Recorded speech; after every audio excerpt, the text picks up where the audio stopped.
Thank you all for joining us for this very important forum and conversation titled Pathways to Stable Homes.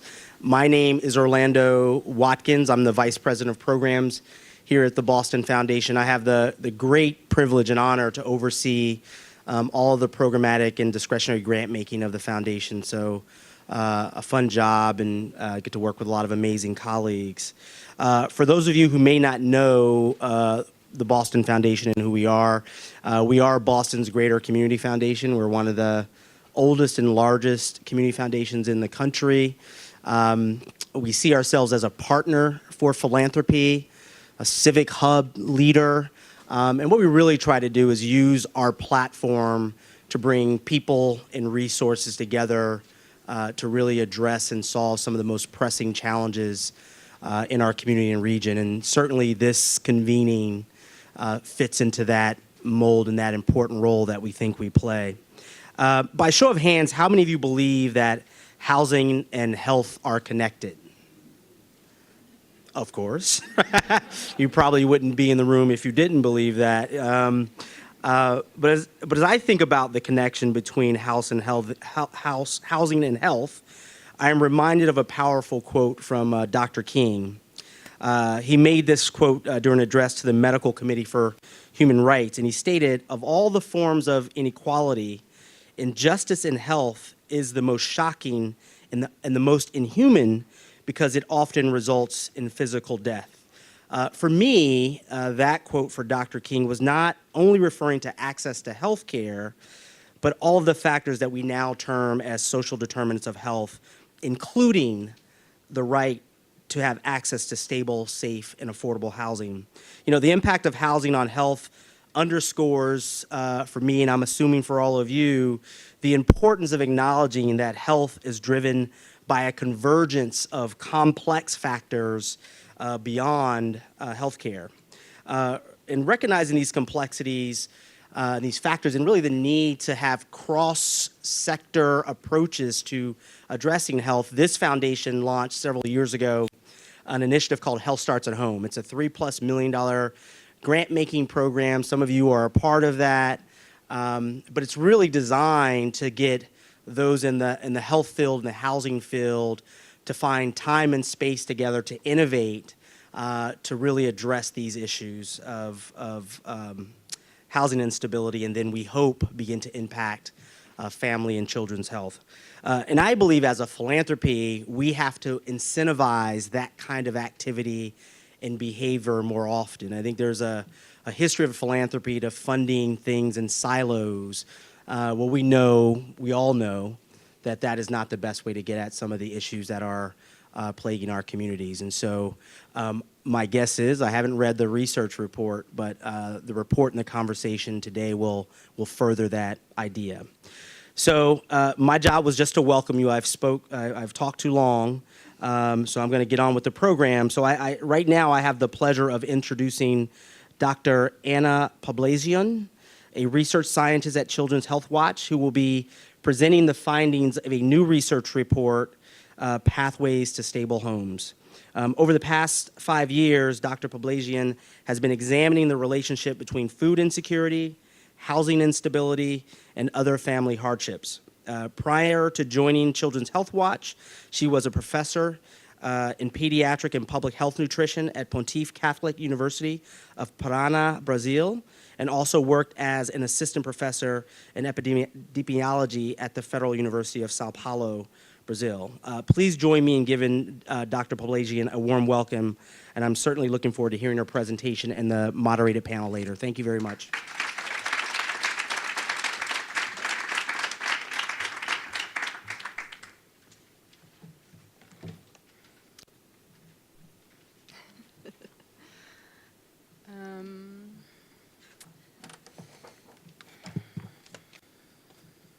Good morning. It's a lovely day today in Boston. The sun is shining, so it's already good. It's a good day. Thank you all for being here today. I'm Anna Poblazian, research scientist with Children's HealthWatch, and I'm here today to share the results of the report, Pathways to Stable Homes. Before I start, I would like to thank the supporters of this report. Without you guys, we wouldn't be able to be here and helping others. So the Boston Foundation, the Paul and Phyllis Fireman Charitable Foundation, the United Way of Massachusetts Bay, Merrimack Valley, and One Family, Inc.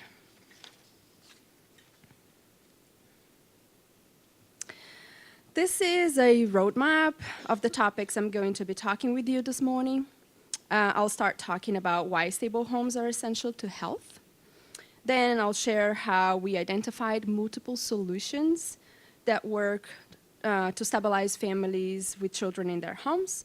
After, I will mention the 3 policies chosen to prove our concept and show you some examples of how these policies would work across Massachusetts.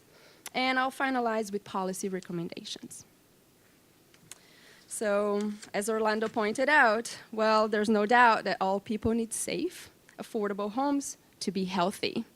So Children's HealthWatch, over time, has demonstrated that when families live in stable homes, children and their parents have better health outcomes, and the country saves billions of dollars. However, many families struggle to afford to live in stable homes.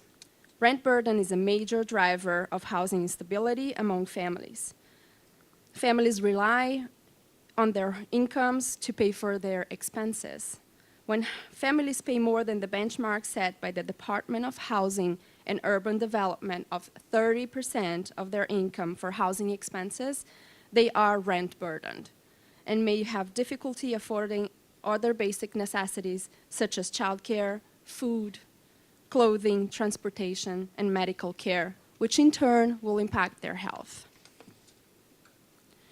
In the Commonwealth of Massachusetts, a typical renter would have to work an average of 100 hours per week at minimum wage to be able to afford a 2-bedroom home.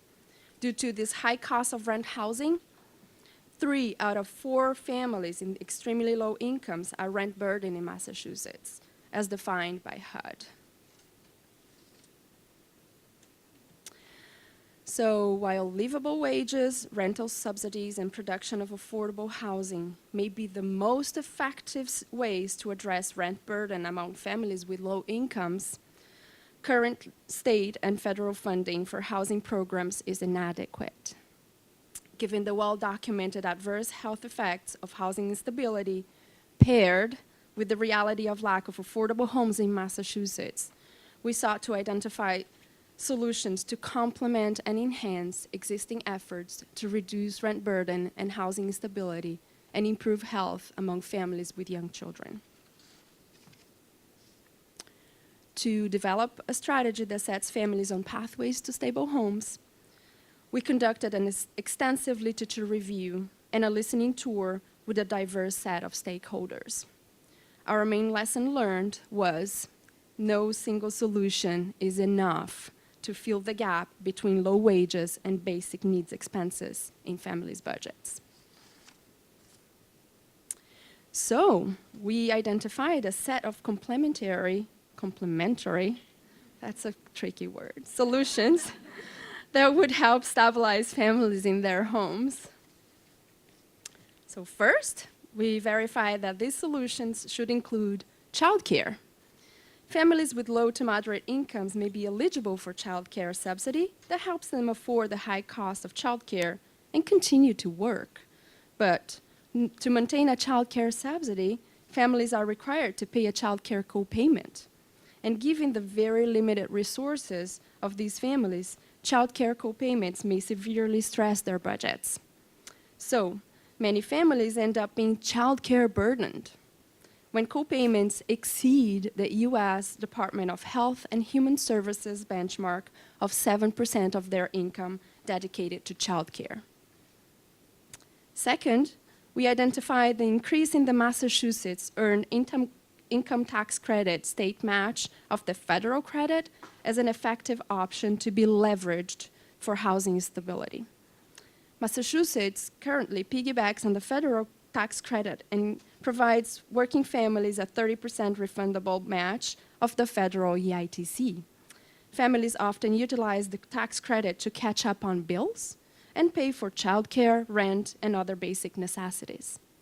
Although the credit is not intentionally designed to maintain housing stability, previous research indicates that EITC can provide an important additional resource for families to use in paying their rent. And third, when we need to respond to shocks in families' budgets that results in families falling behind on rent or facing eviction, we included an eviction prevention strategy. Although families facing imminent evictions are able to access emergency funds through the Residential Assistance for Families in Transition draft program, due to funding constraints, many eligible families are unable to access these resources.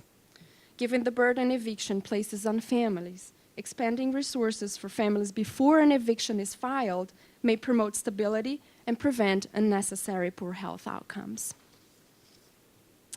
Using several sources, we could simulate a multi-component policy approach.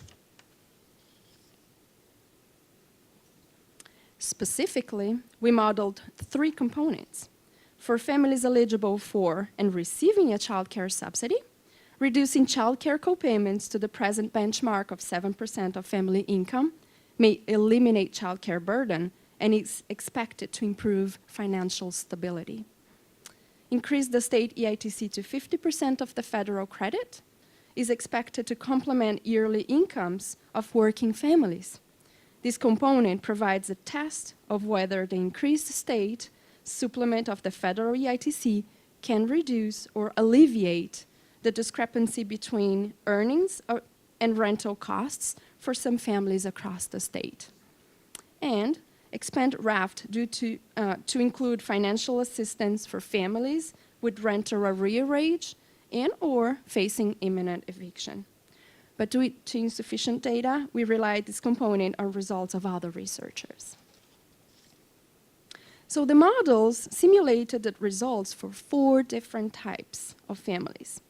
Families of 4 with 2 working adults and 2 children under 5 with incomes at 130 or 200% of the federal poverty level, and families of 3 with 1 working adult and 2 children under 5 with incomes at 130 and 200% of the federal poverty level.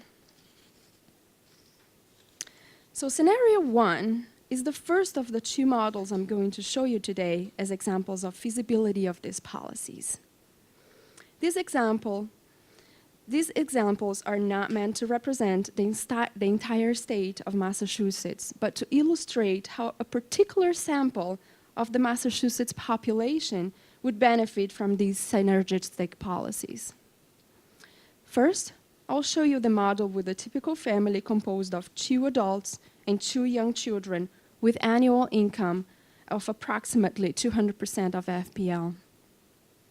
And just as a note, I want everyone to remember that this is the income they have to manage all their family's expenses.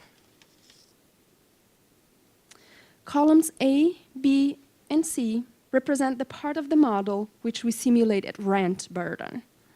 Column A shows the average annual rent in each of the 4 counties in Massachusetts.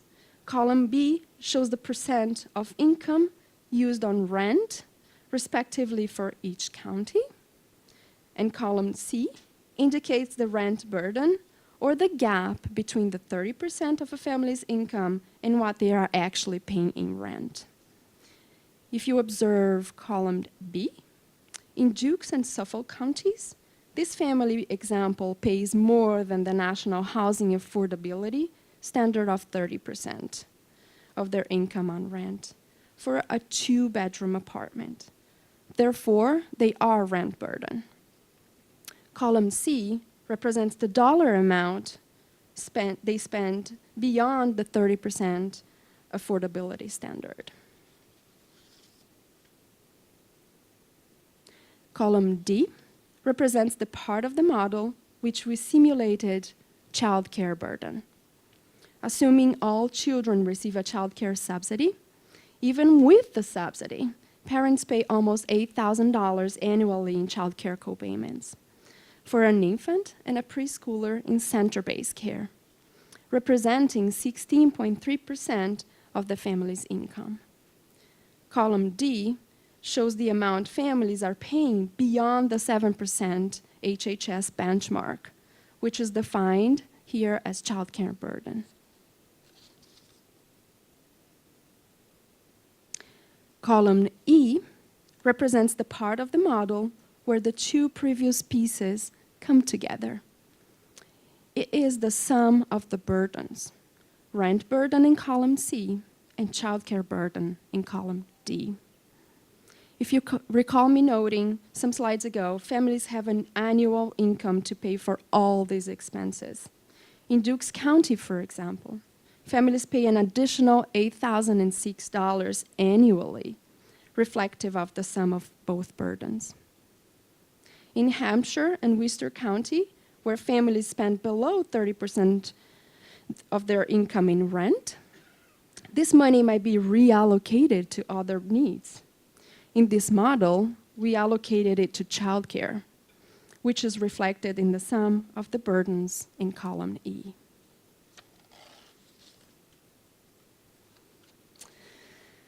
By capping childcare subsidy copayments at 7% of families' income, we removed the childcare burden from the sum of burdens in column E. In addition, by assuming that the additional income received from the EITC would be allocated towards rent, we subtracted the $812 also from the burdens in column E. After the simulated policies were applied in the model, represented in column G, we were able to alleviate these twin burdens for our example families in Hampshire County and Worcester County. However, in Dukes County, home of Martha's Vineyard, and Suffolk County, home of Boston, these policy solutions would not be enough to close the gap between family income and basic needs due to high costs associated with living in these areas. Families for whom this combination of policies was not sufficient to close the gap, additional affordable housing solutions are needed. At a minimum, sufficient rapid eviction prevention benefits would be necessary to ensure that families who are still at risk of falling behind on rent are able to avoid evictions and return to housing stability. If these policies were implemented for families of 4 with 2 children earning approximately 200% of FPL in these 4 counties, which is between $45,000 and $50,000 annually, the state would save approximately $650,000 in avoidable healthcare costs annually for these 4 counties. This is because housing instability increases mothers' odds of experiencing depressive symptoms, children's odds of hospitalizations, and children's and caregivers' odds of being in fair or poor health. In turn, fair or poor health is linked to greater odds of need for ambulatory care visits, dental visits, and prescription medications. The second example I'm showing you is for a family composed of 3 people, 1 adult and 2 young children, living with income at approximately 130% of the federal poverty level. If you observe columns B and C, families in all 4 Massachusetts counties are rent burdened, with rent consuming more than 50% of their family's income in Suffolk County. In addition, for all these families, of these families are paying $3,510 annually in child care copayments for an infant and a preschooler, which amounts to 13.5% of their income, well above the 7% of income of the HHS guideline, making them rent and child care burden showed in column E. For this family type, composition, and level of income, the proposed policies of capping child care copayments at 7% of families' income for families with subsidies and increase the state EITC to 50% of the federal credit are crucial to alleviate these burdens in all 4 counties represented in column G. The conservative health-related costs attributable to being behind on rent, simulated in column H, amounts to more than $1.4 million for 3 of these 4 counties. This means that if being behind on rent was not a concern for these families, their health would not be negatively impacted by its consequences, and the simulated health-related costs would be avoided. So, the solutions to complement and enhance existing efforts like rental assistance, affordable housing, and living wages to reduce housing instability and improve health among families with childcare are: eliminate the childcare subsidy waitlist and implement universal childcare to ensure all families who need a childcare subsidy have it and do not have to wait for years to receive a subsidy. Limit co-payment fees for childcare subsidies to no more than 7% of families' income to reflect the Department of Health and Human Services recommendation of what an affordable childcare is. Increase the Massachusetts Earned Income Tax Credit match to 50% of the federal credit to further help families afford a stable home and other necessities. And implement a state-funded rental arrearage program and expand access to the residential assistance for families in transition RAFT program to protect families from unforeseen circumstances which may threaten their ability to maintain stable homes and potentially cause homelessness. Thank you.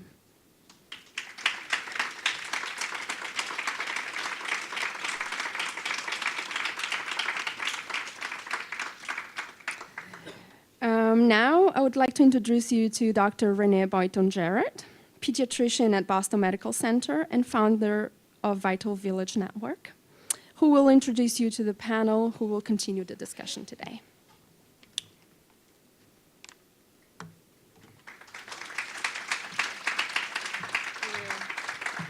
Good morning. Morning, all. Thank you so much, Dr. Poblacion, for sharing those incredible findings and helping to unmask a problem that is hidden in plain sight. As you shared, over 75% lowest income families face rent burden. This is not abnormal, this is the norm among these families. It's hidden in plain sight. And thank you for also illuminating a pathway forward, which is changing our thinking and our mindset about what a comprehensive bundle of policies to really truly support families in their effort to raise their children and to move forward. So we truly appreciate your comments and the hard work that went into this report. Thank you all for joining us today, for rolling up your sleeves.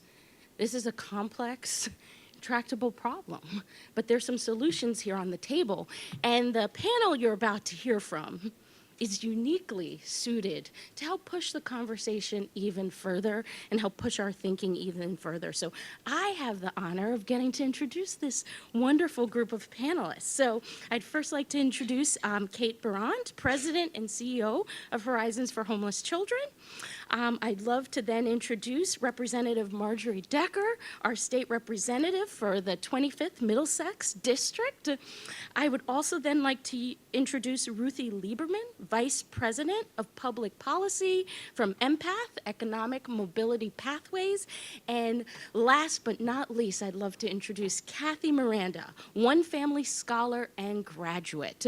Now, I have not shared their incredible or impressive bios.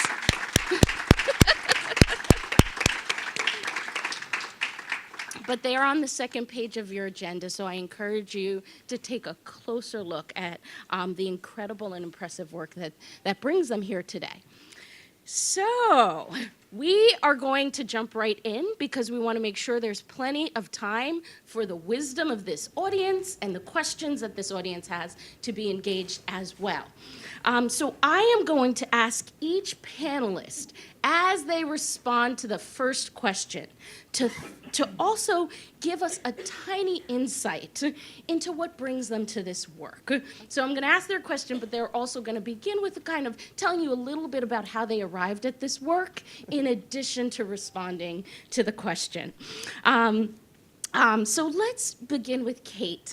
So Kate, as Dr. Poblacion shared and as the report shares, families participating in public policy programs are at risk for a cliff effect in their child care subsidies in the absence of universal access to child care. So can you tell us a little bit more about why access to affordable child care for families with low income is so important, reflecting on the work that you all do with Horizons? Thank you. So first I want to say thank you for having us here. And we are enormously supportive of the recommendations up here, and I think you'll find that many of us are trying to work together on coalitions to make some of these things happen already, and this is only going to help us in that work. I look at universal access to child care as a workforce development and a workforce issue. And it's the workforce of now, and it's the workforce of the future. And why do I say that? I say that because parents can't work if they don't have full-time, high-quality, reliable child care. I don't like to call it child care because it's really early education, and we're building brains. Children's brains are built in the first, actually adult human brains are built in the first 5 years. It's incredibly important for children to be in stimulating, consistent environments with responsive caregivers during those years. So when you think about the workforce now can't get to work if they don't have good, responsible child care. The workforce of the future will not have the skills to perform in the workforce if they don't get access to good, responsible, high-quality early education. 0 to 5 is when you build a brain. And that's when children are most at risk. What we know from our work at Horizons is that children who experience housing instability and children who end up perhaps homeless with their families, that literally the structure of their brain architecture can be changed by that toxic stress that they experience. So this is a workforce issue, today's workforce and the future's workforce. I was going to try and keep my answers relatively brief because you want Q&A, so. I think that's excellent. Could you just give us a tiny hint into what brought you to this work? Oh, I am passionate about children. I believe every child deserves a chance to thrive. And I believe that no parent should be forced to make choices between whether they eat, whether they heat their apartments, or whether they have health care. It's inappropriate in this country that we're making choices like that. And I know that I have a statistic that 50% of families in Boston cannot afford their daily needs. And that's not okay. So that's why I came to the work. Thank you. Thank you, Kate. That was excellent and perfectly leads into a question I have for Empath is focused on mobility, not making people more comfortable in poverty, but mobility and pathways. Can you share a little bit why it's important to think about multiple solutions to achieve financial stability for families? Great, thank you. And I just want to thank everybody for being here today. And from the moment I got to see the embargoed draft of the report, I agreed that we had to be here because this is exactly what Empath has been advocating for many years. And I'll go back. As some of you know, Empath is a merger between two extremely old, historic, wonderful Boston organizations, the Crittenden Hastings House, and the Women's Economic and Industrial Union. And when we came together, we reaffirmed that our mission was to help families achieve economic self-sufficiency. But we looked at the work that we were doing, which was primarily housing homeless families in state-funded shelters. And we knew in our heart of hearts that that's not what we were doing. We were providing people with a temporary, safe place to live, But in fact, any staff that was with our organization for more than a couple years could see the cycling in and out of families. So we worked in partnership with the families to help them get into public housing or rental assistance or find a way out of shelter, only to see them again in a few years in another one of our programs or back in shelter again because they really couldn't make ends meet.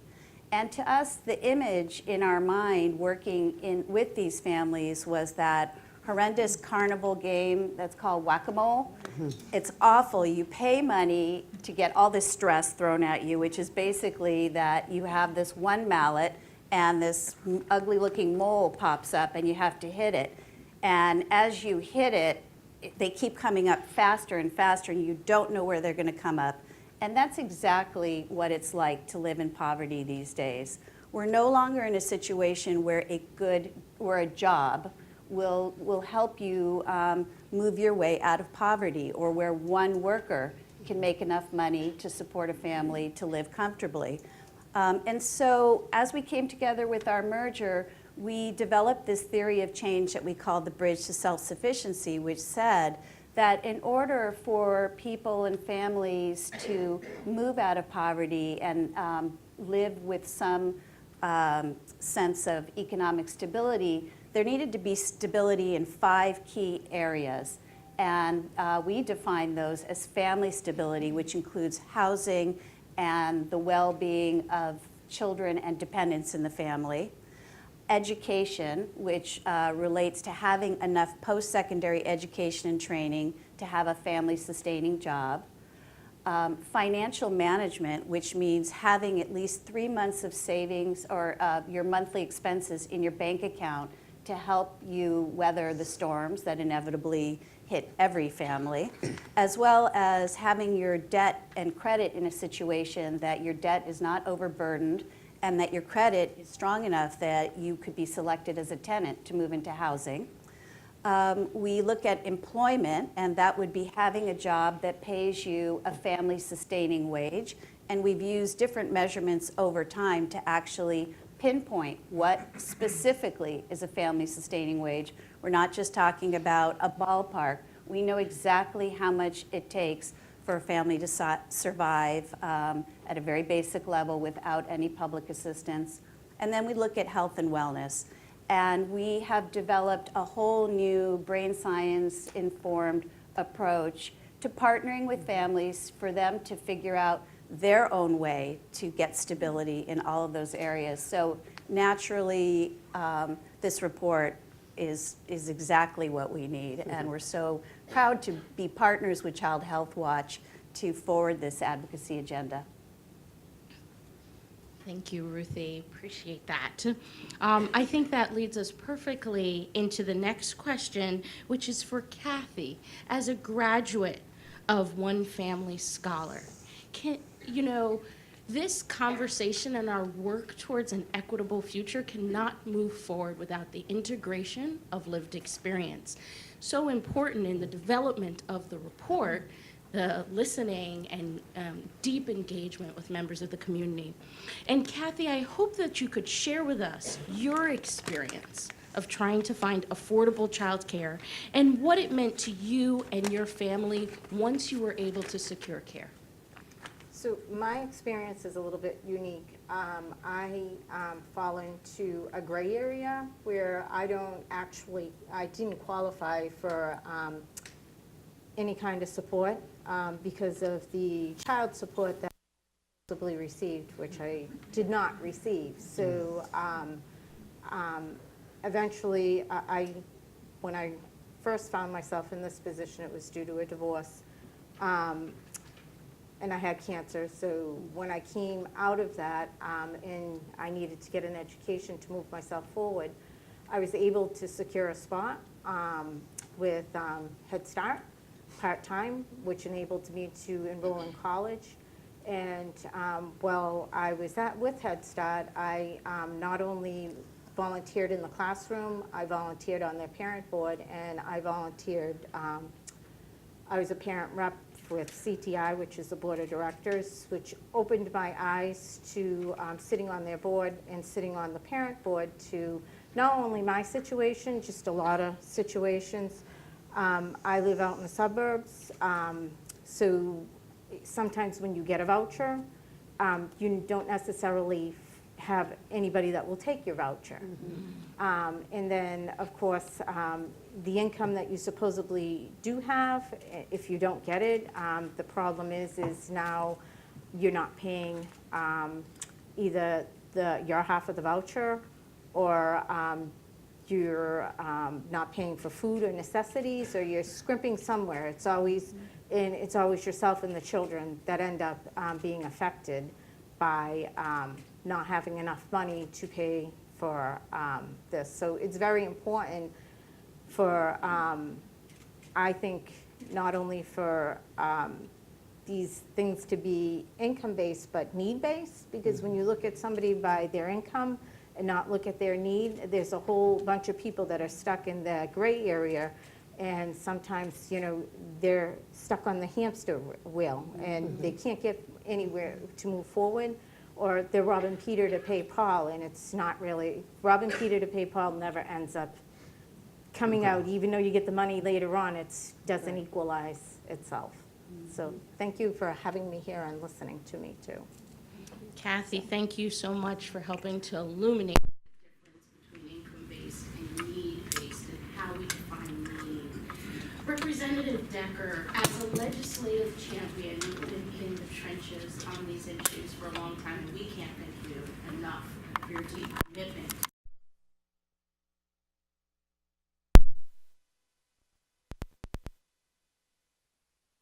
First of all, I want to say thank you for doing the report. And thank you to all of you who every day are actually trying to meet the needs that are illustrated in this report.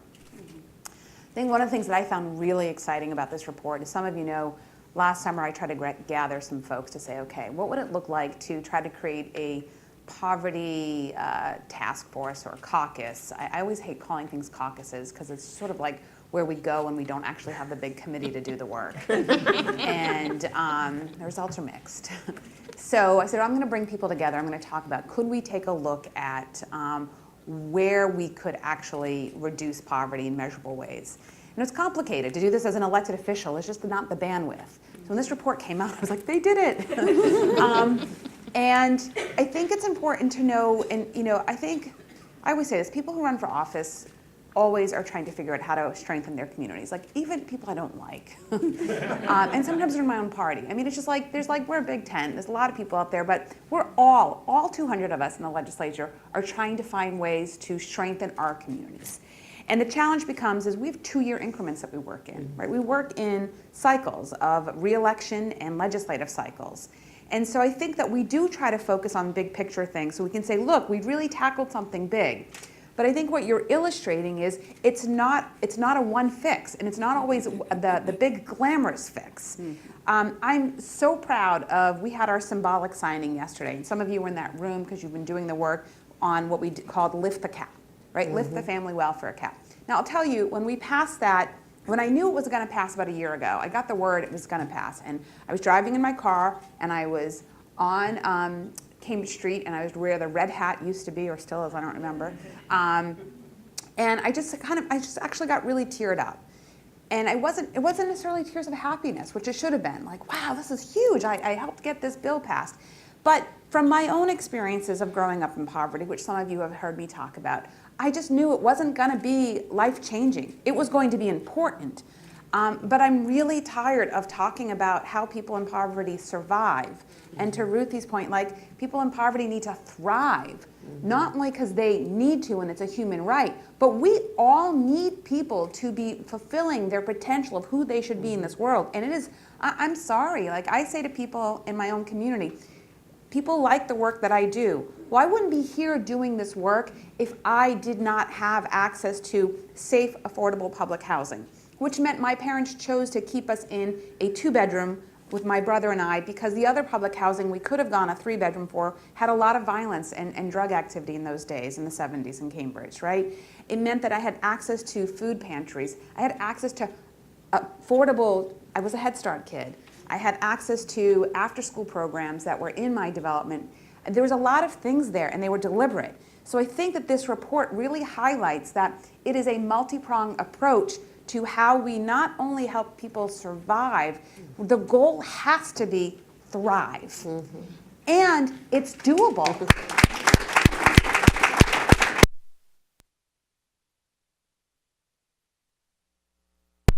I was thrilled to read this report. When I looked at 3 of them, I'm like, well, 2 of those are my bills. Which I think had I tried to do this little task force, it would have been hard for me to insist that my bills be up there. But the increase in the EITC, I'm going to tell you, just having read the report and seeing it actually, and I'm going to thank the doctor who did this for us, walk through that, I will be taking this to the State House and doing it multiple times because it's really important visually to look at what these increments mean. So when we talked about the EITC with Children's HealthWatch, I think now 3 or 4 summers ago, we were not talking about 50% until I said, tell me, what is the highest tax credit out there? And It was the District of Columbia was 50%. I was like, well, Massachusetts is not doing anything less than what's already out there. But to be able to see how getting us to 50%, and I'm proud, in our 4 years of 2 sessions, we've doubled it. We went from 15 to 23 to 30. That's success. So, but we're not done, right? We're going to get there to 50. But to see where it makes a difference in overall incomes is really important. And the part of dealing with that, I'm pretty sure that I have ADHD. I actually think I'm going to get diagnosed over the summer. But the strength of that for me is that I do think about a lot of different things at the same time.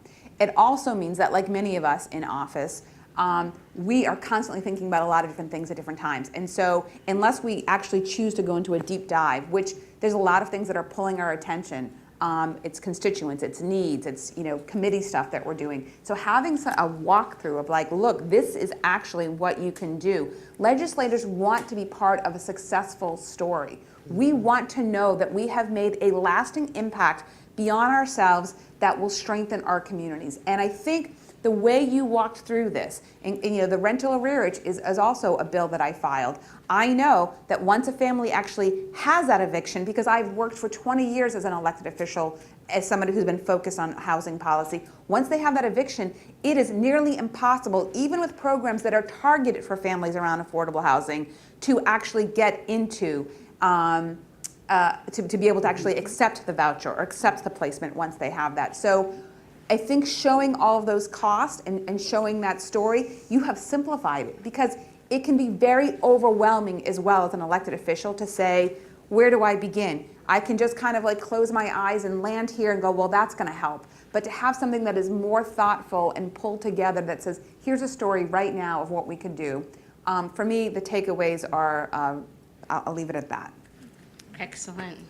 Thank you so much, Representative Decker, for helping us think about and set our North Star vision on families thriving, right? Communities flourishing.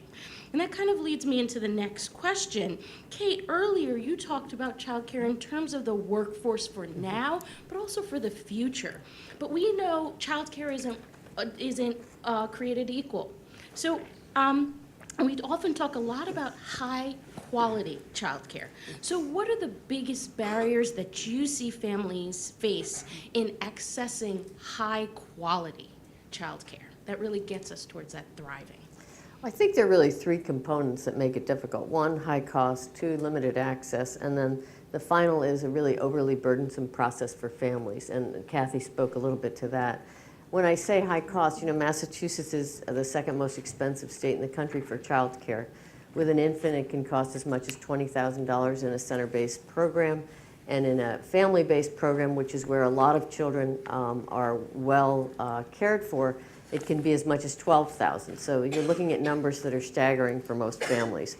Right now, at the lowest income levels on TAFDC, yes, there is more accessibility, and that's great.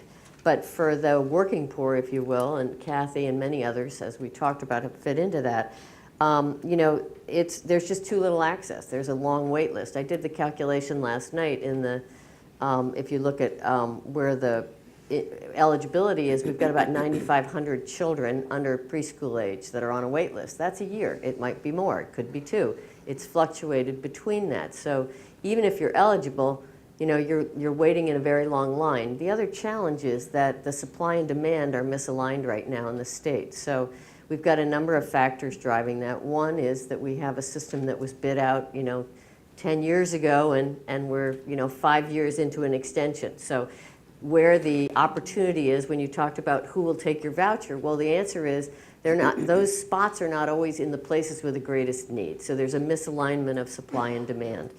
The other pieces of it are that, you know, you are asked as a family to pay a parent fee, which is the copay that you all are referring to. I did the back of the envelope calculation last night. I was glad that my number fit the number that was up here. You know, it's for a family of 4, you'd be talking about $700 or $800 a month. Well, you know, 7 or 8, that's 15% of what you're bringing in every month. So it's a trade-off that most families can't tolerate. And when I say an overly burdensome process, I think Kathy alluded to this. You know, it's, you know, if you qualify, there are multiple places that you have to go and make appointments and try to get access. And, you know, when you're trying to have a job and you have a family, it's really hard to get to those meetings. It can take weeks to get a meeting with your local CCR&R. So there's really a challenge in terms of, we make it incredibly difficult for families that are already stressed out. Their bandwidth is already sapped by just trying to get through the day, and we make it very challenging for them to get access to the child care that they need. I think those are the 3 barriers that we see as the most challenging. We also have supply. I'm looking at one of my colleagues over there in early education. So supplies leaving the system at the same time. So many healthcare programs literally can't afford to operate at the subsidy levels that the government, that we are now being given as providers. And so we have programs across the state that are actually closing. So while we talk about supply and demand issues, we actually have supply leaving the marketplace because the subsidies for childcare are too low for providers to actually make a living. And we're paying most of our folks in the industry wages where 37% of our workforce are actually on subsidies themselves. So, you know, does Massachusetts, and do we all have to invest more in this to make it successful? Absolutely. Thank you so much, Kate. What is the investment we are willing to make? In our children. In our children. What's the investment we're willing to make in our children? I mean, I think that's a place to pause, right? To truly think about that and the misaligned supply and demand. Ruthie, earlier you talked about the research that has leaned into the work and shaping of empath, which really focuses on early childhood development, those critical first few years. Kate just shared a 1 to 2 year wait list.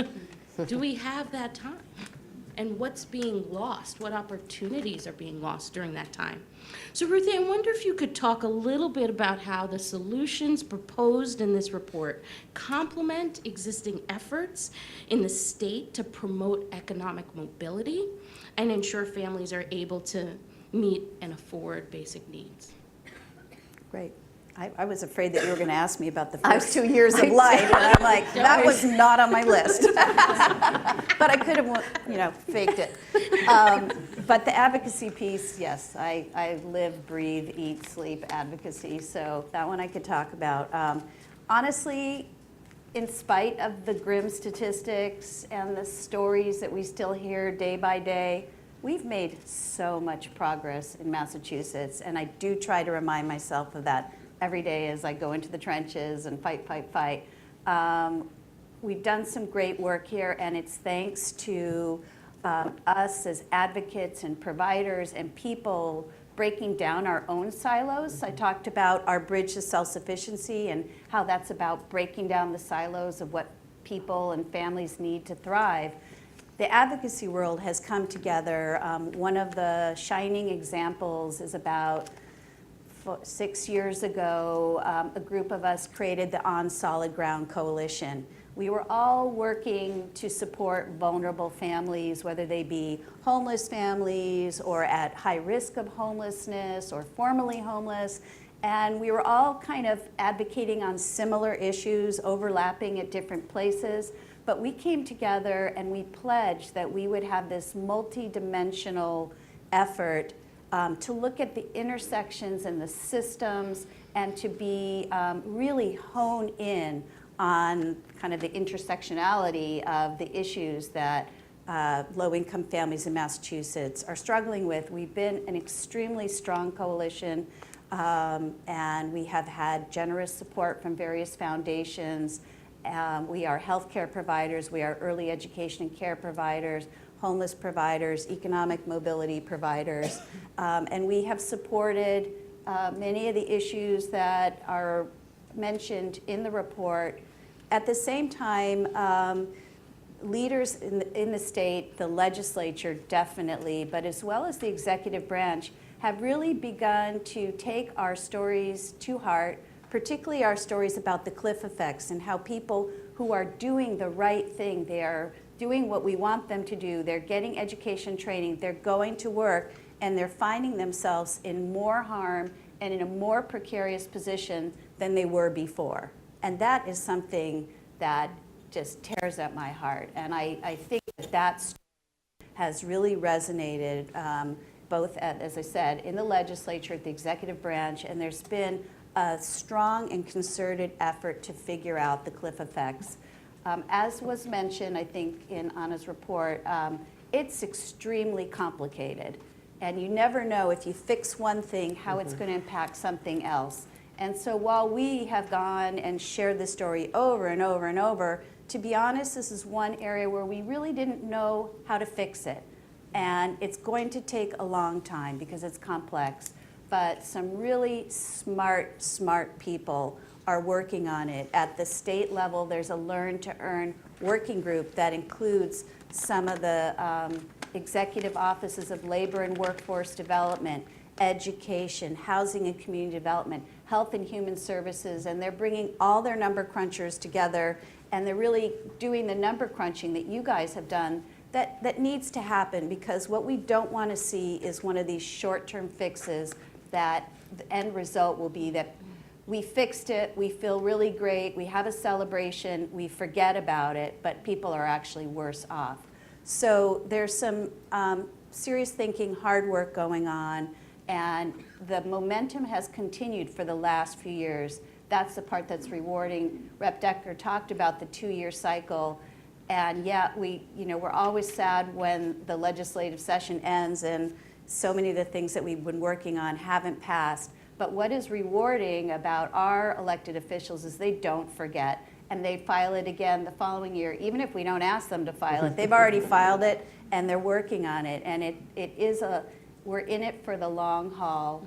Poverty is super complicated, and we cannot fix it the way that we have tried to fix it, which is on the cheap, on the short. We really have to figure out how to do it right. I think that we all deserve it, especially those that are struggling day to day. They deserve a real fix. And the good news is I do feel really optimistic in Massachusetts. I'm really proud to live here, and I think we're doing great work. Thank you so much, Ruthie. Thank you so much for also really highlighting the role of narrative and storytelling in this work to change policy. And that leads me back to Kathy, because Kathy, you've helped us understand this morning the gray area. Everything isn't black and white. And if everything is income-based, when do we get at need-based work to help families thrive? As someone who's over income for many programs, what do you think, why do you think it's important to increase eligibility for things like childcare and tax credits to moderate income families? I think it's important. The earned income credit can, if it rises, it can help out with all the things that you need to pay for and maybe get caught up on. But when you're still poverty level but over income for any programs, you're on this like delicate ladder trying to climb out, and you have to watch every amount of money that comes in, you put in the bank, you earn, because if you earn over it, then the ladder underneath you crumbles. And sometimes you may not have a place to live. You may, you know, either get evicted or not qualify for the program anymore. In my case, I'm still in school, and my schedule's dictated by the school and not by me. So I may be able to work, I go to school full-time, trying to get out as quickly as possible, but I may be able to work 3 days, full days, one semester, but the next semester it may only be 2. So depending on where it falls in the semester, if I've been able to earn, you know, an okay amount for, you know, the fall semester ends in December, so they take that, and that's what my, you know, my housing, what I have to pay is equated to, and then we go into the next semester, and unfortunately, I'm only able to work 2 days a week. There's no way, based on my schedule before, how I can afford that. And if I'm not careful to watch it, I may kick the stool right out from underneath me. So it's very stressful. You have to pay attention to all these things while you're trying to move up and on and get yourself out of poverty, and at the same time feed your family. Sometimes, you know, it comes out of the grocery money. Sometimes it's short paying all your bills, just making sure everybody gets something so nothing gets shut off on for you and your children. And there's no way out of the gray area. And again, for me, it's based on money that I supposedly receive that I don't always receive at all. So, you know, it stinks to go without telling your children, you know, this is what we have and this is what it is. And it's not the basic necessities when all their friends in school are getting this or they have this, and why can't I have this for lunch, and why can't I have like a certain type of clothing. So, you know, very stressful. I'm sorry. I don't know if I said that correctly.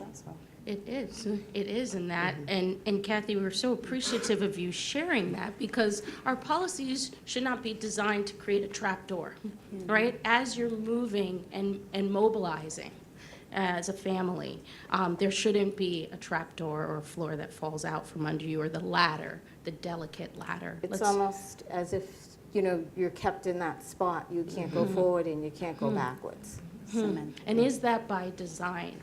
Is that by design? That's a good question. It's a really important question for us to pose here, and to think about how we can design it differently, which leads to a final question to Representative Decker. You know, some of the policies in this report are your policies. Can you share a little bit or illuminate for us more about how these policies are complementary to other work you and others at the State House do to ensure that all children and families across the Commonwealth are lifted out of poverty?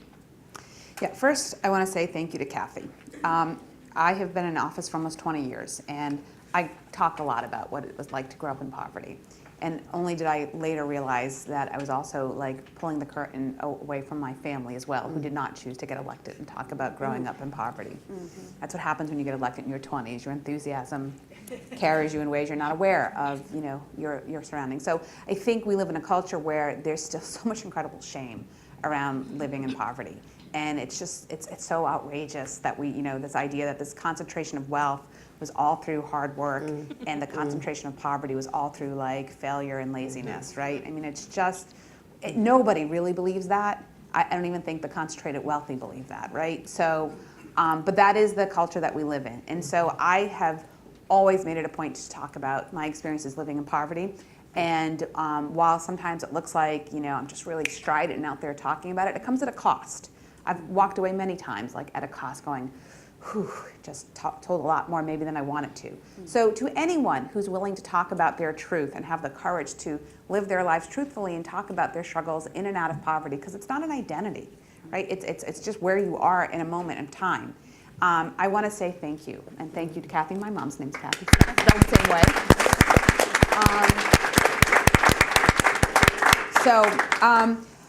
The question was how this relates to other work that I do. Well, I think it's important in all the work that we do, even when we are looking at policies to support Again, Ruthie, I think you talked about the Clift effect, right? And how the administration has been working with you.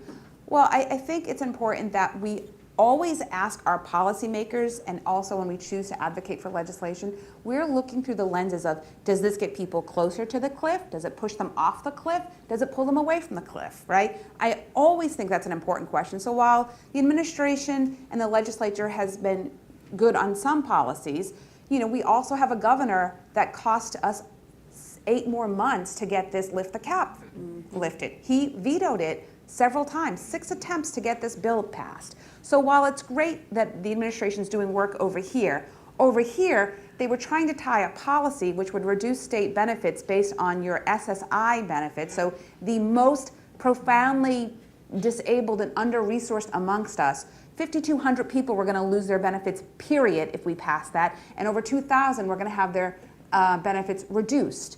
So he was going to support a bill that allowed 8,700 more families to get additional support for all of their children, not some of their children, but was going to make sure that almost another 8,000 either lost their benefits or resulted in a reduction of benefits. We can't look at policies that lift people out of poverty or stabilize them, whether it's housing, child care, health care, or economic mobility, and then also over here and pretend we're not making them, that actually pull them right back. And this whole notion of pulling yourself up by your bootstraps, right? This is the crazy making of it. While you're over here doing everything that you're told to do, and you're doing everything that you possibly can, and in fact, if you're living in poverty, you're doing more than most people who are not living in poverty, right? And then they pull the rug out from under you over here, but nobody sees it because everyone's focused on what's happening here.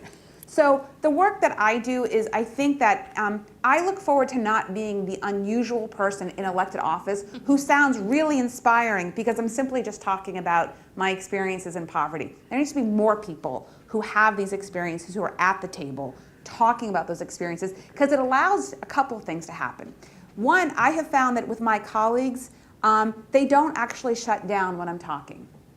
And it's really easy to shut down because we can get so caught up in how complicated poverty is and how it feels overwhelming.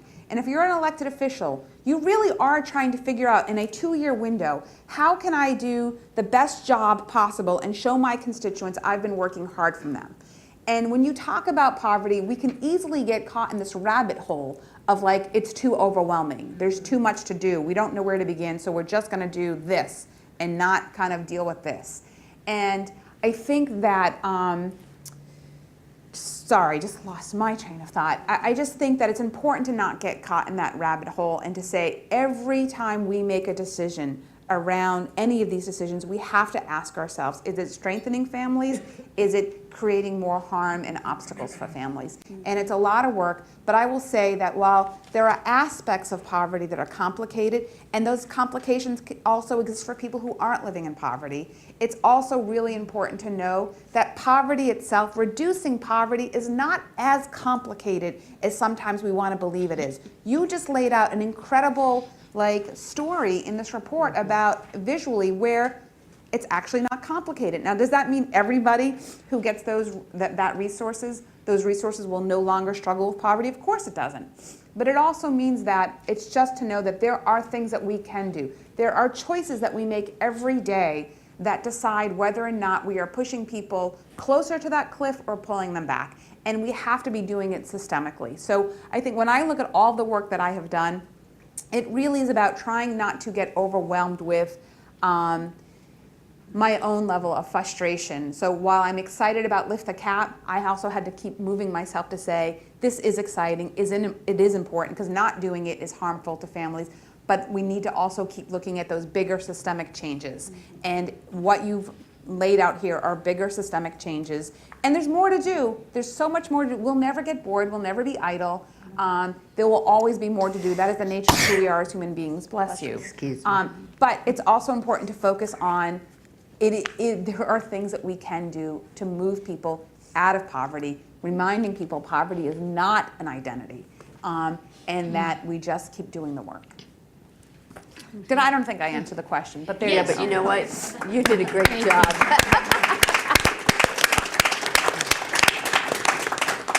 Thank you so much, Representative Decker. As we prepare the audience to begin to come up and think about your questions or prepare your questions, I just want to give the final question that I have to Kathy.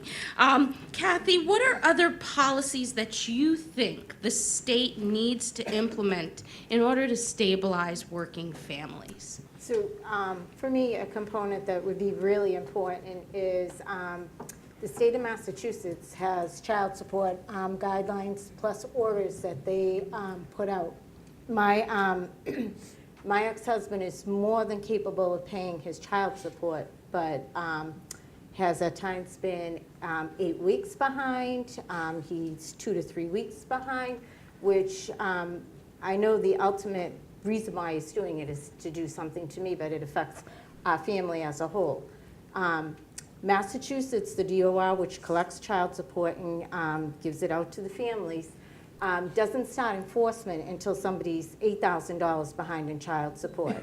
So for any of single moms or dads, whoever may be receiving child support that's depending on that to help them with their food, their basic necessities, paying rent and stuff, $8,000 is way too much to be behind. And when they do start enforcement, it's just by a letter, sending a letter to the person in the mail. When they have so many other capabilities to yank a driver's license, the second time, the second payment that this is a court order that they're not enforcing. And when you do go to court, because people say you can file a contempt, it costs money, you have to take time out of work, and when you get in there, 99% of the time, the judge either will take the amount of money that's in arrears and have them pay even less on the arrearage amount and still continue to pay child support. It's basically a slap on the wrist to the person who has defied the child support order. And my situation and many other people that I know, we depend on that to, some people might be using it for their child care voucher or whatever they may be using it for. But the government, somehow it's an unheard voice, and it's, you owe this money to your children, and you need to support them. But when you go into the courthouse, again, you're the parent looking for child support, and I sometimes feel like, the judge ends up looking at you like this. So you're made to feel less than because you're actually even going in. Because you're there. And honestly, over at Suffolk Courthouse, they know me by face, and because it's always that far behind. And by the grace of God, I was blessed with a wonderful, wonderful family and a big network of friends. And my family has stepped up to the plate. And when I haven't been able to pay my rent, so I won't get evicted, they've paid my rent, they've given me grocery money, and I'm sorry. Thank you so much. So I feel like that's somewhere that the state could actually step up their process. They're collecting it, so why don't they enforce it? So I apologize. Thank you, Kathy.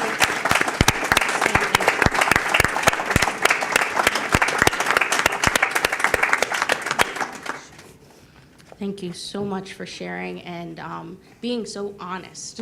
And on that note, I want to open it up to questions. I think the panel has taken us to a place of really diving into this in an authentic way and really thinking radically different about how we might approach next steps. So opening it up to questions.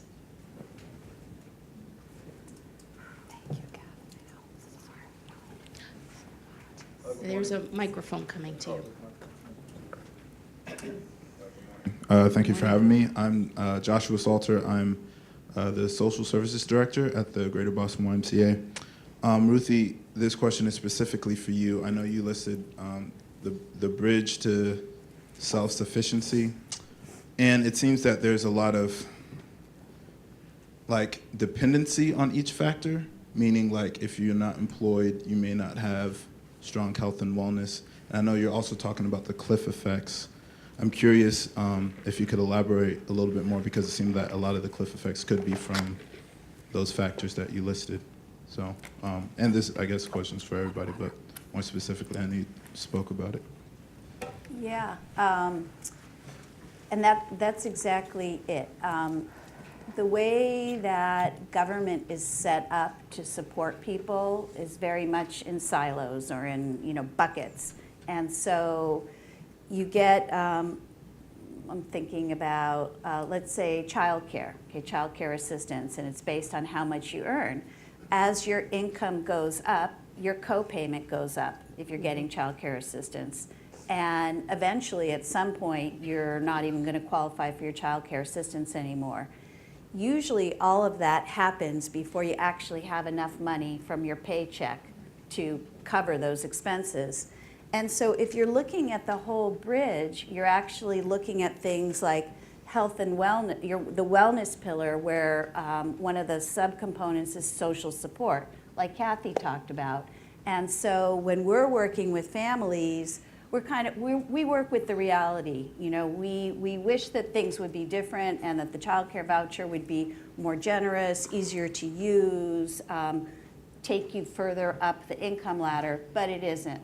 So we begin to talk with our families, very early on about the other things that need to be strengthened or need to be pulled into your toolkit to help you. So if you're going to have a challenge in that child care area, we explore all the other things on that bridge to see how they might be able to be accessed to help you overcome that. So it's really important to know that it's coming, because a lot of people, they do the right thing that Rep. Decker was talking about. They work their butts off, and they don't even know what's happening. In fact, when we first really began to understand cliff effects, it was always happening after they took the jobs. It's only been recently that there's so much conversation about cliff effects that people begin to think about whether I should take the job. 10 years ago, people would take that 50 cents an hour increase. They would have no idea what was going to happen to them. It's tragic. We'd be celebrating their job or their promotion, and then everything would unravel, everything. So with the bridge, it helps people see all the essential pieces of their life on one page, and to say, okay, it's going to get rough over here as you're moving up and doing all these great things. What do you have in these other places that you might be able to rally your community, your friends? Maybe you can apply for SNAP if you haven't been getting SNAP. So it's really important to look at everything, because living in poverty is the toughest job. If you actually wrote a job description and enumerated the skills that people have to make ends meet and juggle all those programs, it would blow you away. It is it's complicated, and so having all those things out in front of you can help you figure out, this is where I want to go. I want to get to the top. I want to be able to take my kids to Disney World. I want to have enough money in the bank that if my car breaks down, I could fix it. I really want to get there. I got to keep that vision up there. But along the way, it's going to be this kind of broken down ladder, and I got to figure out when I get to that rung that's really loose and the nail is about to fall out, who's going to come with the hammer and help me. And it's people in my community, people in my faith community, and some people don't have anybody. That's the truth. There's a lot of people that don't have a single person that they can call on. So, yeah, thanks. I hope I answered the question. I just have a follow-up. So I live in Dorchester, which is quickly being gentrified in many ways. And that seems to be like, I guess, a third-party involvement where, like private development will come and push these families out, cost of rent increases. How do we go about limiting that? Are there ways that we're attempting to limit that? Because that is not only pushing out families, but like a culture and a community. Yeah, so that's a complicated question, right, with a complicated long answer. But I'd say the quick answer is that there are several bills in the legislature that are dealing with the need for allowing other communities outside of Boston and Cambridge to build more. And I think when it comes to the housing, we need to walk and chew gum. We can't just sort of stop everything on over here. We're going to stop a housing production bill because it doesn't do more on tenant protection sides. until we get everything. We can't afford to wait till we get everything, right? That's my point of view. We need to do more to stabilize rents for tenants. We need to do more to make sure, I have this rental arrearage bill that makes sure people don't lose their homes. We need to create more housing so the demand is not so tight, right? Developers are units and using them, whether it's for Airbnbs or to rent out to students or the high-tech and biotech professionals who can pay for this. Well, if there was more availability, then the demand also would be, there would be some relief of the demand. It wouldn't be so valuable. So I think those are some of the other things we need to do. And we also, I think, the business community has a responsibility to decide if in fact they don't want to keep paying higher wages, which we've been pushing them in the legislature to do. And then they need to also lean in on looking at the cost of housing and be part of that solution. They need to lean in on the cost of childcare. I'll say it's not enough for a lot of the well-known people in our business community sit on the boards who do this work that address poverty in its various ways, whether it's childcare or housing, but they're not holding their own companies responsible for looking at, they need to get into the other lane and say, we're going to have a conversation about what it means for developers to be able to sweep up. When I look in Cambridge is a tale of two cities. You're very poor if you move into Cambridge, or you're very wealthy. You're nothing in between if you're coming into the city today. And we can point to developers that own large chunks of the housing production in Cambridge as well. So I'd say that it's a bigger conversation. It's happening with members in the housing committee, and we just had a huge hearing, but we also need to hold our business community accountable for being a part of that, because part of their workforce is causing the demand, and which allows the rents to rise, but it's coming at the cost to the communities that are so desirable to come and do business in. Charlie, and then Michelle. So first Charlie, then Michelle. Thank you. Charlie Homer from both Children's HealthWatch and Empath. Question for Representative Decker. First of all, thank you for your leadership. It's been incredible for everyone in the state. Second, I agree with your comment that it's really not that complicated. Give poor people money and we'll really solve the issue. But specifically addressing the recommendations here. Yeah. So one is expanding EITC and the other is largely expanding the child care subsidy and limiting it to 7%. What's it going to take? What are the arguments that are compelling on the Hill? I mean, the paper includes a healthcare savings argument. Is that compelling? Or since the feds pay 90% of that, maybe that isn't compelling? So just give us some insight as to what it is that's going to drive us to what looks like a pretty obvious solution given the data. So I feel like I'm trying to give you a little insight along the way of sort of what it means to engage legislators, right? So one, all of you, I hope, know who your state rep is and know who your state senator is. Legislators really want to hear, before they want to hear from anyone, we want to hear from those that we represent. So engaging legislators with their own constituents is an important thing. We, by the end of a session, have between 6,000 and 9,000 bills that come through the legislative process. So while one picture is that the legislature as a whole doesn't care, isn't focused, isn't getting enough done, the other side of that coin is that there's 6,000 to 9,000 bills that are going through committees, and committees have 3 staff people maybe, and there's a bandwidth issue of how many bills they're looking through, right? So think one, when you file a bill, make sure the bill is well written if you can. And if you're coming from an advocacy organization, talking to other people who have resources. That right there gets your bill higher up on a list in a committee, believe it or not, because it's a bandwidth issue. Being able to know your legislators, not just the moment that you're asking them to act on something that may not be their priority. So you come to them and tell them about the various bills you care about. They don't know you, and they've got other bills that are super important as well and will also impact lives in their community and statewide. So how do we get them to pay attention to a couple of bills that aren't their bills and aren't being brought to them necessarily by their constituents? Well, I think telling the story is compelling. Putting this together as a story, here is a way to really have some measurable success with what it would look like to reduce poverty and being able to tell that story. And the personal narrative is really important. walking people through the story of, well, here's a family who's paying this much in, childcare and this much in rent, and showing them what it would mean if we were to continue to increasing the earned income tax credit. Because remember, when we increase the earned income tax credit, that's lost revenue somewhere else. So we have to decide, are we taking that money out of a place that it's currently earmarked for, or are we figuring out a way to raise revenue elsewhere?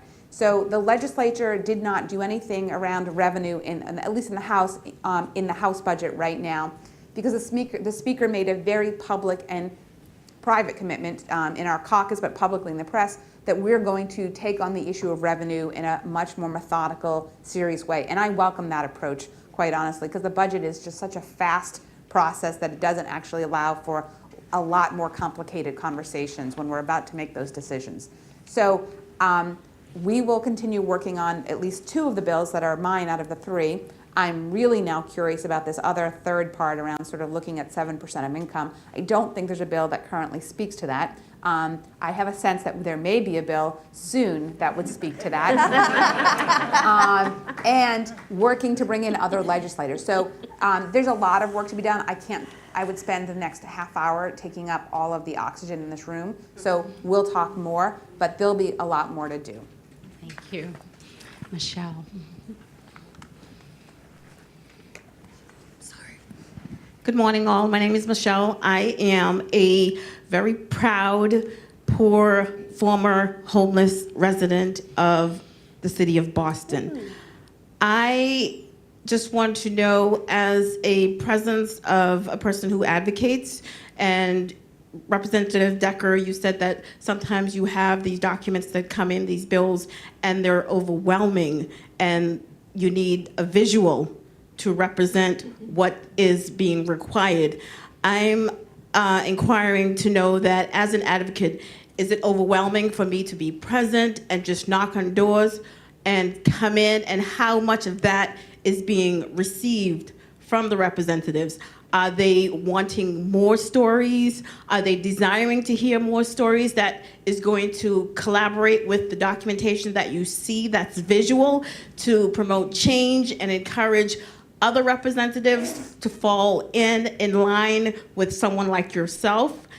And also, I just want to say thank you all, panel, for being here. Thank you, doctor, for the work that you've done. But one question that I might have for you is, why was a family of 2 not represented in your work? And also, why transportation was not a main focus in your report as well? The reason why is because I'm a family of 2, and transportation is also a major issue. And I know you, Kate, and I know you know what my next question is going to be. It's going to formulate around childcare that's not accessible to the disabled child. Yep. Yep. Thank you. So there are 3 questions. Thank you, Michelle. So we've got one, 2, 3, or who wants to go? Oh, okay. Dr. Papassian, thanks. I'll go first. So what we did was we tried to come up with not an overwhelmed plan, like a more simple approach. And we decided to go for a family of 4, a family of 3. But certainly there are data to continue this work. I think because it's not a simple solution, we modeled 3 components, but we are certainly hoping for more funding to go and model more policies, right? We need to continue this, and including transportation. I'm a mother of 2. I live in Cambridge. I pay 50% of my income to rent. So it's like everyone is in the same boat, right? So I would love to continue this work for a family of 2 and for other income levels, because what we did represented was 200% of FPL and 130. There's many others in between, right? Childcare is accessibility is 50% of state median income, so it goes a little bit further for some other families' compositions, or a bit low for other family compositions. So there's a lot more to do, and we wish we could represent all, but we had to make it simple just because the simple we get, the better they use it to advocate for the cause, right? So that's my answer.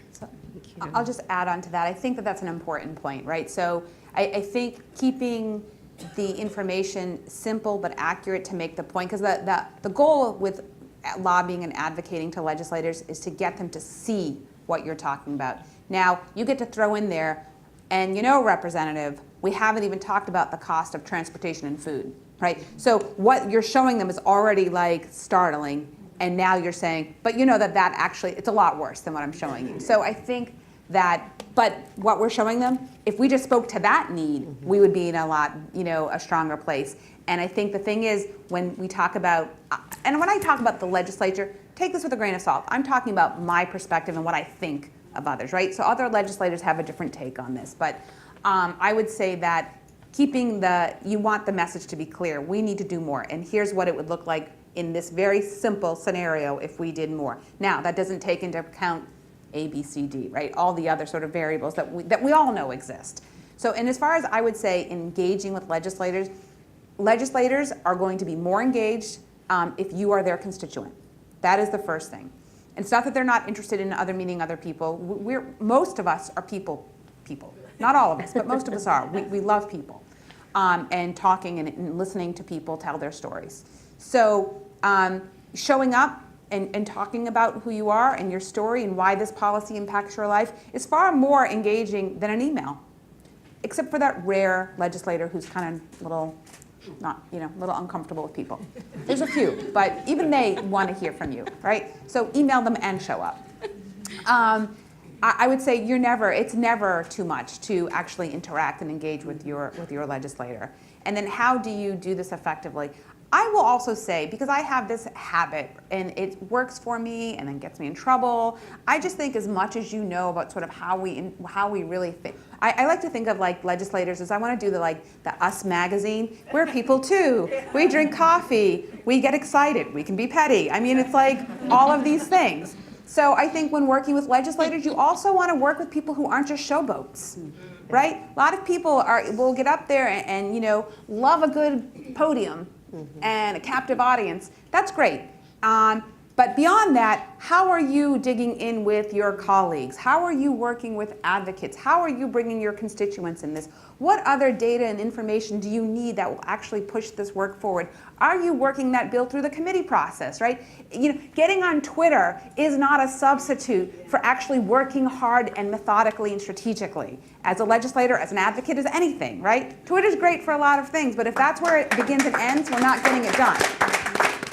So I will say that, and I will say people who are in the transition of poverty, we've got a really good, I know this is being filmed, so I'm trying really hard not to but we've got a really good meter for bullshit. We just know when someone's telling the truth and when they're not, and when they're digging in genuine ways and when they're not. And so use that. And then continue to ask questions, and then continue to expect more information. But the more you can build that relationship so it's genuine, that even if you're in a place with a legislator where you cannot agree at that moment, but keep that relationship going, the better for both you and the legislator. I want to add one thing. On our Bridge to Self-Sufficiency under the social network column, the highest level is the individual being able to advocate for themselves and others. And I'm really proud that at Empath and at HealthWatch, Homes for Families, we have very active advocacy groups where we go up together with people who are living the life constantly and allowing them to share their story. We offer support through transportation assistance or child care reimbursement. We do training regularly to help people feel comfortable. And we've had many experiences where the legislator will tell us, I only have 15 minutes, and they stay an hour, Yep. So all of a sudden, they really have time to listen.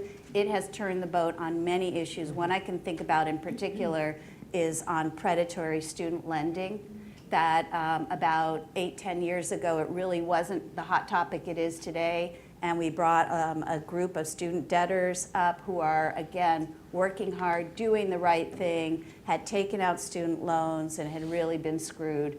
And that led to a bill being passed and two Attorney General being extremely behind this. So having people come, and I would say if you're part of an organization that is not able to do that kind of work with your participants, feel free to reach out to those organizations that I mentioned because it's fun. We love it. So do you want me to answer your last question? So I will say that you represent everything that we live every day, in the sense that the families we deal with at Horizons are mostly moms with a child. So it's not a large family. It's not a three. It's two people. Maybe it's three, but not usually four. And we actually recognize the transportation issue, and that's why we give our T-passes to all of our families, because we know that literally getting across town to get access to your voucher can be a limiting exercise for a family on a very tight budget. So we do see that transportation challenge and the cost of transportation, and literally being, I can either go across town on that bus or I can buy my child something to eat. So we see that trade-off all the time, and it's real. In terms of why there are not enough places for children with complex disabilities, I can't really speak to that issue other than to say that given the high cost of child care in general, and then the added complexity of that, I think there are very few providers who can literally staff at the levels, given the subsidies that we receive and other things, that we can provide those services effectively. So that's the only answer I can give you. I know it's not a good one. I'm hoping for a better one soon. But I will also echo the advocacy piece and the stories and the value of those stories, because you all are the ones who've come over and taught our families how to have that voice and how to go to their legislators and how to make those cases, because we have seen the power of individual stories, and it is real in your advocacy work. Thank you. Next question. Good morning. My name is Steve Farrell. I'm the Director of Communications and Policy at Metro Housing Boston. Thank you very much for this panel. It's been really, really great. So I'm embedded in the housing world, and I have a sense of the costs for some of the programs that we're talking about around housing. I know that the rent arrearage bill, Representative Decker, which is a great, great bill, the number we've attributed to it. I know that we that we have about half as many state vouchers as we had 30 years ago. And if we increased to that number of, if we doubled the number of vouchers, it would cost us an additional $156 million. We currently spend $100 million on vouchers. So those are two numbers I do know. What I don't know are the numbers for the EITC expansion and the child care credit. So I appreciate all the tactical thoughts about how to work with your legislators, but the numbers, those are aspects that I know less about. So I'm curious if there are estimates or if there are ranges that would help us put this into context. There are, and I don't have them at the tip of my tongue. Keith, do you have the?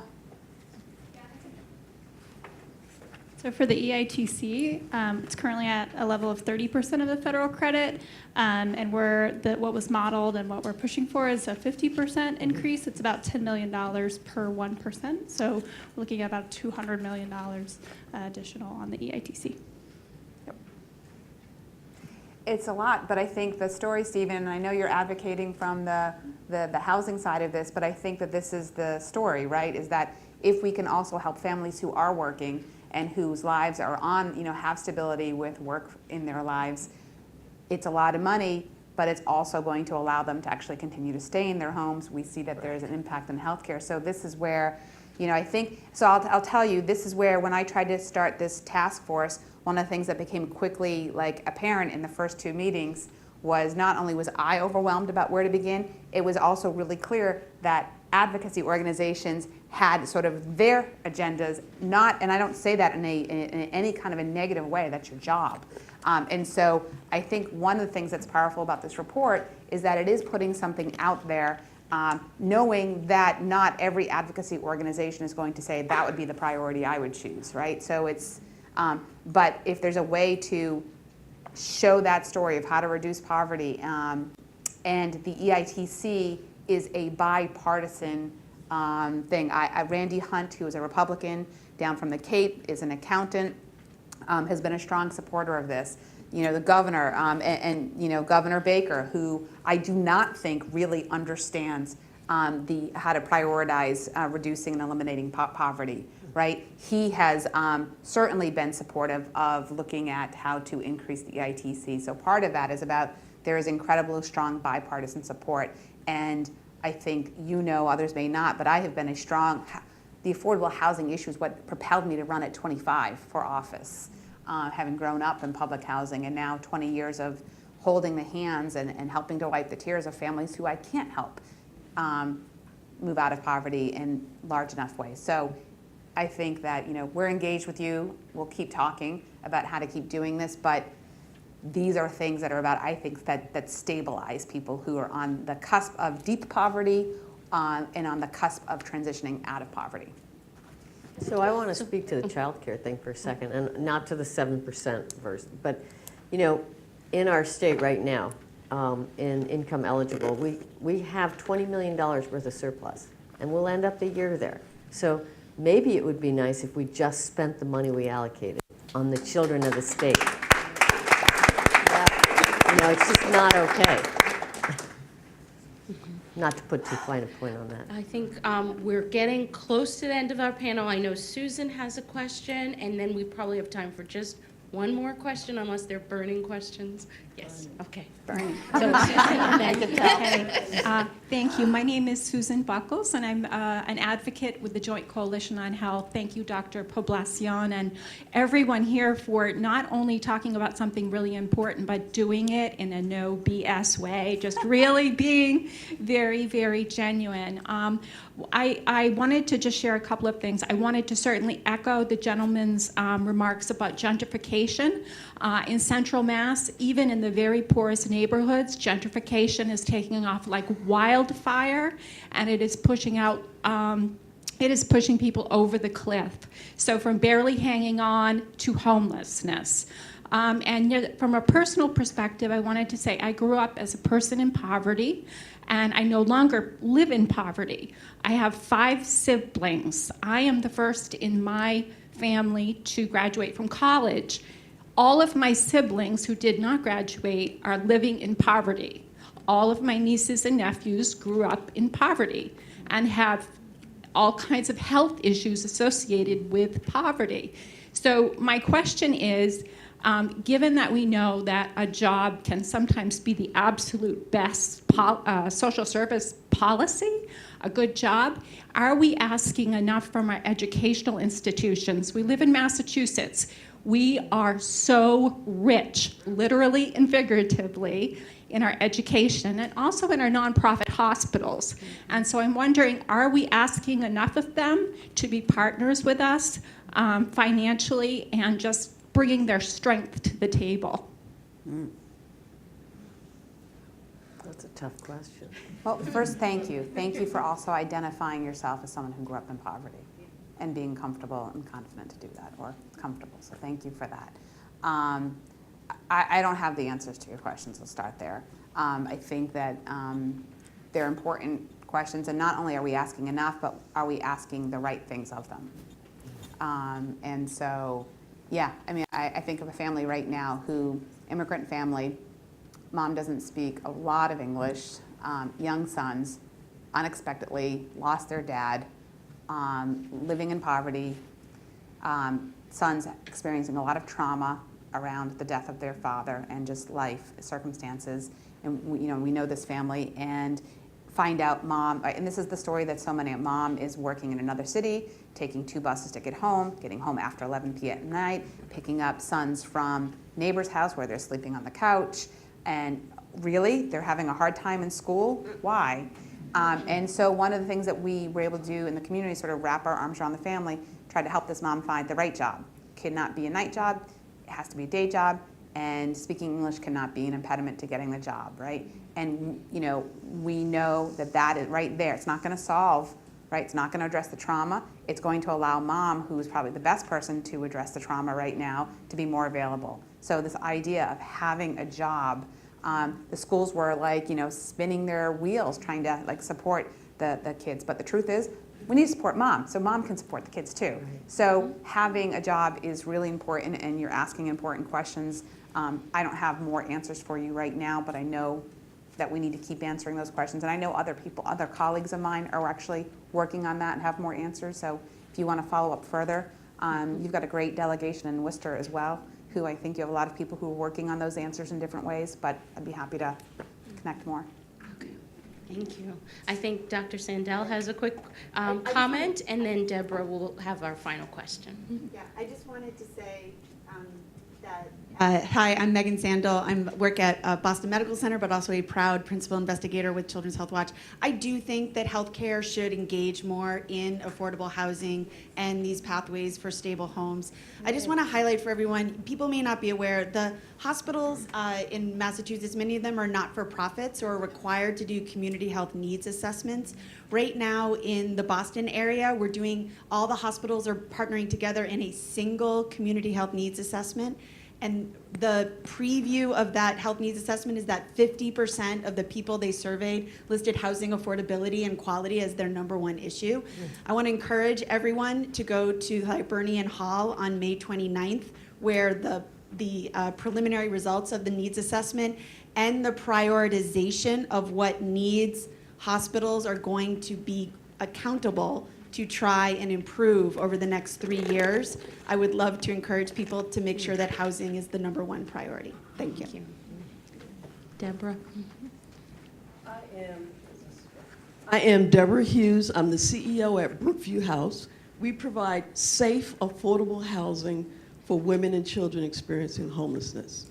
And our tagline is, we help courageous moms lift their children out of homelessness by providing a safe place to live, a full set of services in their housing, as well as child care and youth programs for their children. But what I want to talk about today is we're founding members of the Care That Works Coalition. And our express purpose, it's a coalition of moms, child care providers, as well as Union 509A, which are child care providers. Our goal is to increase the child care vouchers that are available, reform the child care system. We're not going to end with just give us this, give us that. We want the child care system changed. Universal child care is a right and should be a right. But the other thing I want to talk about, we've been talking about increasing vouchers, increasing money. We had an action last week at the State House because we found out that all the states across the country were given child care block grants. And 90% of the other states have a plan and have a written plan and have made it public about what they're going to do with this excess money. Some states have taken 10,000 kids off the child care list. They've increased the amount of the vouchers. Some folks have also made it possible for child care providers to get increase in their rates. The state of Massachusetts and the governor, which is why we went to the State House, to deliver him postcards telling him what the other states are going to do. Because the governor of Massachusetts and EEC, Early Education and Care, are not being transparent about what they're going to do with the money. It's about $48 million. 29. This year. 29 this year, 29 Keep talking, Deb. So we need to know, it's something we can do today. When you leave here, email the governor, go to the governor's office, send a postcard, send a letter, Tell him we want that money spent on childcare and childcare providers. And tweet them. This is where And tweeting's tweet good. too. This is where tweeting's good. Hashtag housing for health. He Right. has communicated at this point what they will be doing with that money. What, He has, other than the they have administrative? communicated what they will be doing with that money. Okay, so tell us. And, Because he didn't tell us last week, so tell us today. well, so I feel like I'm sharing news that some people probably know, and I'm not going to go into a lot of detail. Not much of it is going to Access. A significant amount of it is going to pay for a rate increase that went to providers, but might have actually been fully funded in last year's legislative budget. So there is an answer. I'm more than happy to go through it with you in detail, but it is fair to say that it is not being widely applied to Access this year, and that many of us are trying to work to ensure that there is more transparency next year. We need transparency now. Okay. Yeah. Thank you. Thank you, Deborah. Thank you. Yeah. Thank Not you. just from you, from the No, government. I totally, we should talk. Well, I think this panel has more than delivered on the promise of this morning. This has been a marathon, and they have absolutely nourished us with new information and some tools and some action steps. Can we just please thank the panelists today, Kate Barand, Ruthie Lieberman, Kathy Miranda, and Representative Marjorie Decker for their time and their knowledge and their wisdom. Thank you all. Oh, you guys can do that? I think you guys can do it. I would now, yeah. Oh. So I now have the honor of introducing the Distinguished Director of Health and Wellness here at the Boston Foundation, who's going to bring us home, Ms. Naniqua Blanding. Thank you all so much. I'm going to take my seat.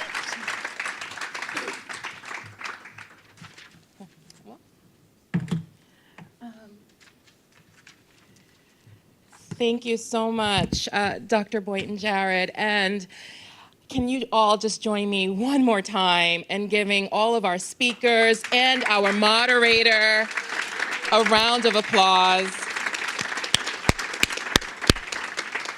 This morning's session has truly been incredible. And so on behalf of the Boston Foundation, I would like to thank each and every one of you. It is clear that you have brought your full selves to this dialogue this morning, which has made this session so powerful. I was in the audience trying to capture all of the rich key points that all of you have conveyed. And so I would like to close by just sharing a few key things that I have heard. First, Dr. Poblacion noted for us that over 75% of low-income families are extremely rent burdened. And as we heard from Kate in the beginning of the session, more than 50% of families struggle to afford essential resources, which puts families, particularly families living in poverty, in a position of having to make very difficult choices between essential needs, such as rent and childcare. These financial burdens in concert can force families off of the cliff of well-being. We talked about the cliff effect. And this is an injustice in itself.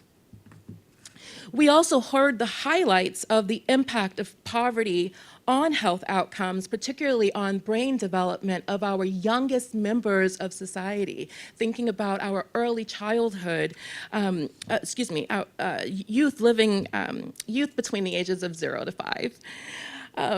We also heard that these issues in itself require a level of systems change that draws on multiple disciplines, multiple sectors. We all have a collective responsibility in really addressing the issues that we heard today.